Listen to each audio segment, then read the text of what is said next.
All right, guys, we're trying a new experiment here. We are trying a new section of our channel called CineBoys Review, a title to be determined, but maybe it's just called CineBoys Review. We're going to try to review movies that we just all saw together, separately or together in theaters. And as of last night, we have all three now seen The Iron Claw, which, as of recording, is still in theaters. And if you have not seen it, is worth the look. But we want to get into each of our three thoughts on the Iron Claw. Since you just saw it last night, Sam, why don't you kick us off? What is your review of the Iron Claw? It's not what I thought it was, and yet it was at the same time. It was marketed to be a heart-wrenching story, and it delivered on the heart-wrenching story. And it's a true story, and I'm not going to spoil it too much, because if you don't know the story, then the movie will be a lot more heart-wrenching. Yeah. It's long, and Adam Drake, who is our boss, I watched it with him, and he agreed. He was like, movie's too long for me, dude.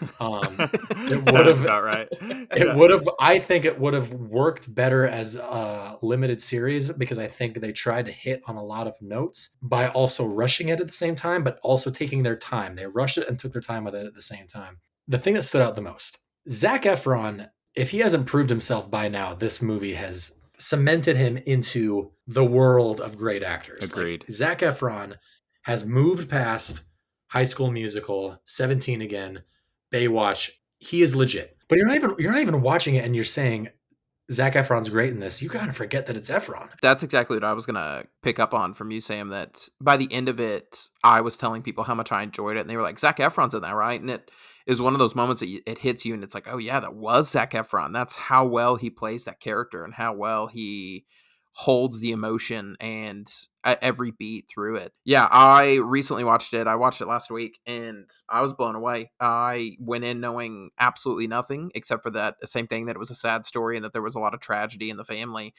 And I was just blown away by the story because of the fact that it's the kind of thing that you're like, I feel like everybody should know this, especially how famous they were. And even now, me looking it up and hearing who the Von Erich family was, it's like, my gosh, like they're big time. They were a very big household name for wrestling in the 80s.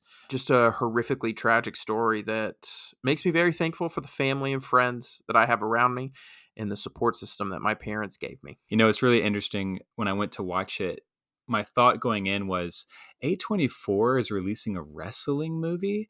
And then I watched it and I was like, yeah, this is why, because it's devastating. It is, for being a movie about a famous wrestling family, it is kind of small scale in the way that a lot of A24 movies are. Like it's very focused in on the family dynamics. Yes, that movie has wrestling in it, but I wouldn't say it is a wrestling movie. It is a movie about wrestlers. It's a movie about a wrestling family and kind of the toxic systems of social family hierarchy that the dad / coach made with all the sons. You know, there's a quote that's in the trailer of, you know, these are the rankings in terms of his sons, but the rankings can always change.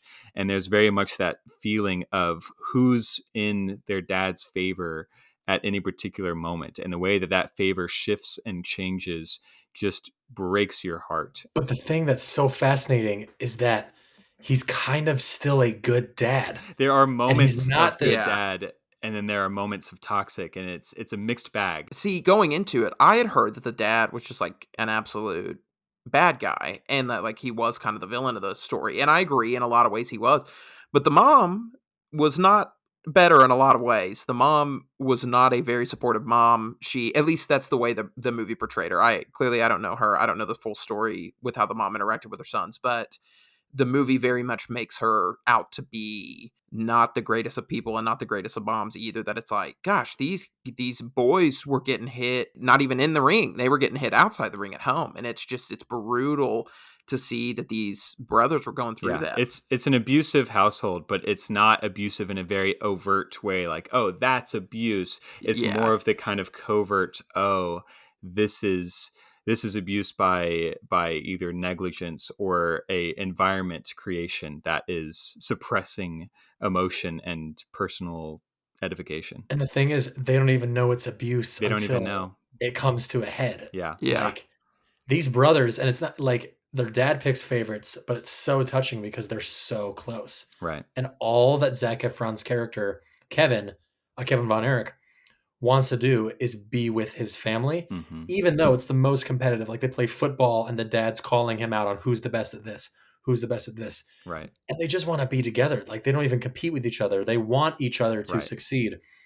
And that's fascinating. And the fact that that was like, that was true of the Von Erich family is so touching. And the ending is so beautiful because I can't say the ending, can I? Well, just be light. There's beauty to the ending, but it's a melancholy kind of. It's a bittersweet ending, and Yeah. it's very touching. I'll just say this. I had tears. That was the Yeah. point that I had tears where I was just like, I had tears as well. Yeah. That's the moment where everything that you've watched finally screeches to a halt, and then you can finally sit with everything that happens, because when the bad stuff does happen, it's one after the other. Oh, Yeah. dude, yeah. It starts and it hurts. snowballs. And then it for finally sure. comes to a halt. And at the end, all the emotions that he wasn't letting out before comes out at the very end. And that's kind of what the movie does perfectly. It's a movie that takes the concept of a curse. You feel like there's a curse over you.